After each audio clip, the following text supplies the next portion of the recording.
अभी हम लोग करने वाले हैं श्रम विभाजन और जाति प्रथा का पूरा ऑब्जेक्टिव। एक एक क्वेश्चन का आंसर आप लोग दीजिए, अगर याद है तो बताइएगा, नहीं याद है तो हम बताएंगे, ठीक है। चलिए बताइए, श्रम विभाजन और जाति प्रथा के लेखक कौन है? Baba Saheb. Option number B. Doctor Bhimrao Ambedkar का जन्म कहाँ हुआ था? Mhow, Madhya Pradesh. Option number A. बताइए, डॉक्टर भीमराव अंबेडकर का जन्म कब हुआ था? 14 अप्रैल 1891। याद रखिएगा, ना तो 14 अप्रैल सब में दिया है। ऑप्शन नंबर डी हो जाएगा। अगला बताइए, भीमराव अंबेडकर की मृत्यु कब और कहां हुई थी? एगो याद रहेगा, बन जाएगा। दिल्ली में हुई थी, याद रखिएगा। कब हुई थी? 1956 में। ऑप्शन नंबर ए हो जाएगा, ठीक है। डॉक्टर अंबेडकर के पिता का नाम बताइए, क्या था? रामजी सकपाल था। क्या था? रामजी सकपाल था। ऑप्शन नंबर बी हो जाएगा, ठीक है। अगला बताइए, डॉक्टर अंबेडकर की माता का नाम क्या था? भीमाबाई था। क्या था? भीमाबाई। भीमराव अंबेडकर के माता का नाम बताइए। भीमाबाई था। ऑप्शन नंबर डी हो जाएगा। अगला बताइए, भारतीय संविधान के निर्माण में महत्वपूर्ण भूमिका किनकी है? भीमराव अंबेडकर जी की है। बाबा साहेब भीमराव अंबेडकर। निम्नलिखित रचनाओं में से कौन सी रचना डॉक्टर भीमराव अंबेडकर की है? The caste in India, the untouchable, who are they, who are Shudras, ये सभी के सभी इनकी रचना है। तो ऑप्शन नंबर डी हो जाएगा, ठीक है। श्रम विभाजन और जाति प्रथा पाठ बाबा साहेब के किस भाषण का संपादित अंश है? बताइए, किस भाषण से लिया गया है? तो याद रखिएगा, एनहिलेशन ऑफ कास्ट से लिया गया है। कहां से लिया गया है? एनहिलेशन ऑफ कास्ट से लिया गया है। ऑप्शन नंबर सी हो जाएगा।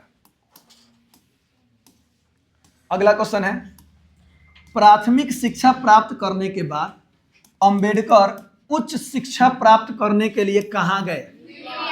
न्यूयॉर्क गए, अमेरिका। कहां? New York, America. उसके बाद लंदन गए। कहां गए? लंदन यानी इंग्लैंड गए। अंबेडकर के चिंतन व रचनात्मक के लिए प्रेरक व्यक्ति कौन थे? बुद्ध, कबीर, ज्योतिबा फुले, इनमें से सभी। ऑप्शन नंबर डी हो जाएगा, ठीक है। अगला क्वेश्चन बताइए, जाति पाति तोड़क मंडल भाषण लाहौर में कब हुआ था? 1936। कब आयोजित किया गया था? 1936 में। लेकिन क्या हुआ था? नहीं हुआ था। श्रम विभाजन जाति प्रथा क्या है?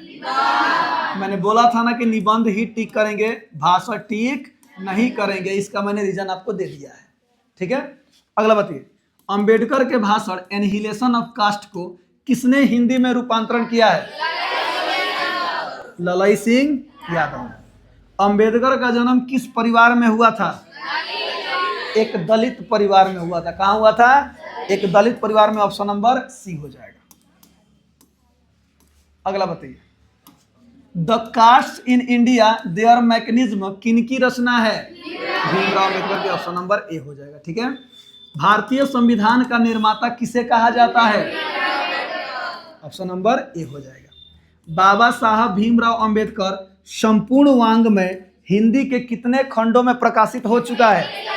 21 खंडों में, भारत कल्याण मंत्रालय में, ठीक है। याद रखिएगा, भारतीय कल्याण मंत्रालय में, वहीं पर ना। बताइए, किनके प्रोत्साहन पर बाबा साहेब उच्चतर शिक्षा हेतु न्यूयॉर्क गए थे? बड़ौदा नरेश के प्रोत्साहन पर। किनके प्रोत्साहन पर? बड़ौदा नरेश के प्रोत्साहन पर। बाबा साहेब द्वारा रचित पुस्तक का नाम बताइए।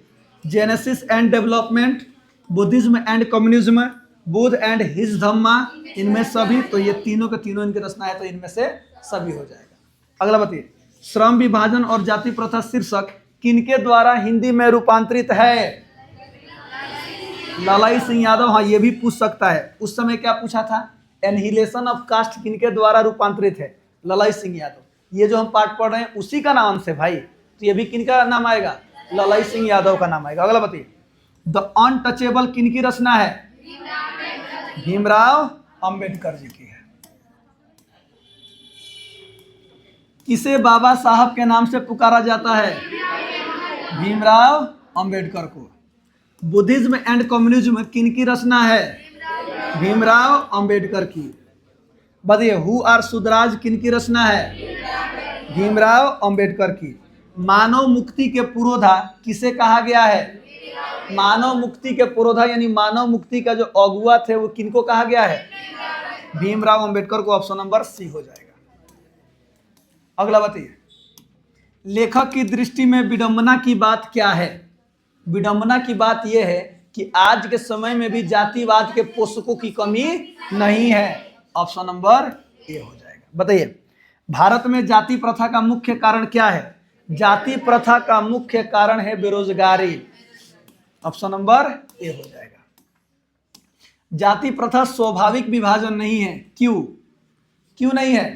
क्योंकि इसमें रुचि पर आधारित नहीं होने के कारण यह एक स्वाभाविक विभाजन नहीं है।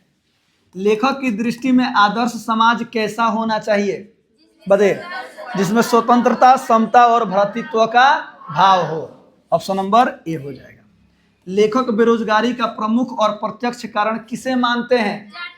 जाति प्रथा को मानते हैं। किसे मानते हैं? जाति प्रथा को मानते हैं। ऑप्शन नंबर सी हो जाएगा। अंबेडकर की दृष्टि में भाईचारे का वास्तविक रूप कैसा होता है? दूध और पानी के मिश्रण। अच्छा, दूध और शक्कर है, दूध और पानी। ऑप्शन नंबर बी हो जाएगा। ठीक है, चलिए अगला क्वेश्चन बताइए। सभ्य समाज की आवश्यकता क्या है? सभ्य समाज, एक सभ्य समाज कैसे बन पाएगा? जब हम श्रम विभाजन यानी काम का बंटवारा करेंगे तब बन पाएगा। अगला बताइए, आधुनिक सभ्य समाज श्रम विभाजन को आवश्यक क्यों मानता है? कार्य कुशलता के लिए, यानी कि जिसका जो मन होगा वो कार्य करेगा तो कार्य बेहतर होगा। लेखक को इस युग में कहां पर विडंबना दिखाई दिया है? कहां पर? तो जातिवाद में विडंबना दिखाई दिया है। ऑप्शन नंबर ए हो जाएगा।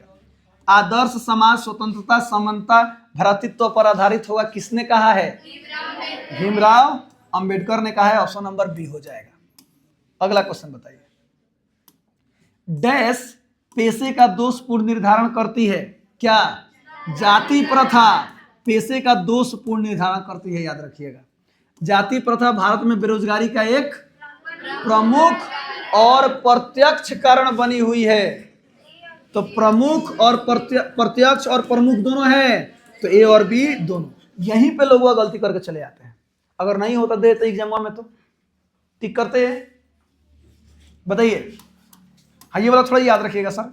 मूक नायक क्या है? तो मूक नायक एक अखबार है जो कि 1920 में बाबा साहेब भीमराव अंबेडकर जी के द्वारा चलाया गया था। याद रखिएगा, मूक नायक क्या है? अखबार है। आधुनिक सभ्य समाज कार्य कुशलता के लिए किसे आवश्यक मानता है? तो श्रम विभाजन को। कार्य कुशलता के लिए किसे आवश्यक मानता है? श्रम विभाजन को। ऑप्शन नंबर ए हो जाएगा। जाति प्रथा श्रम विभाजन के साथ साथ किसका रूप लिए हुए है? श्रमिक विभाजन का भी रूप लिए हुए। किसका?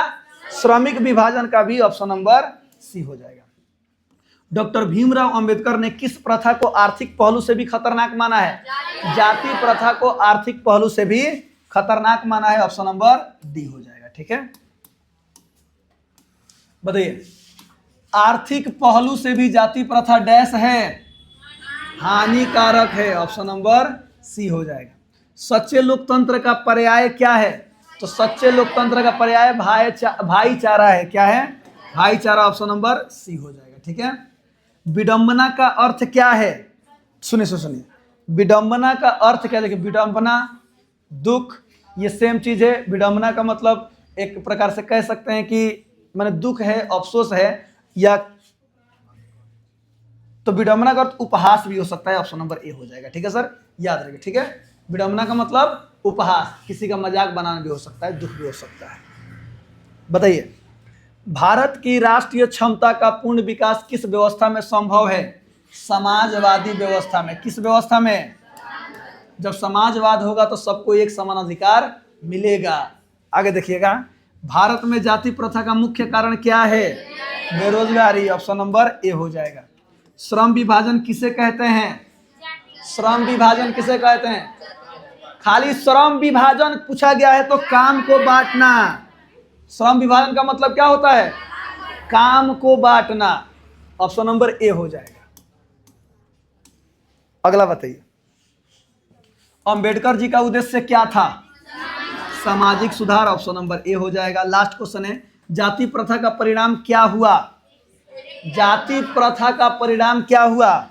समानता, एकता, समृद्धि की असमानता, असमानता। जाति प्रथा के कारण लोगों में क्या आई? असमानता आई। ठीक है, तो इस प्रकार श्रम विभाजन और जाति प्रथा का ऑब्जेक्टिव भी पूरा खत्म होता है। हंसते रहे, मुस्कुराते रहे, गाते रहे, गुनगुनाते रहो, हमेशा खुश रहिए। मिलते हैं अगले वीडियो में, तब तक के लिए जय हिंद।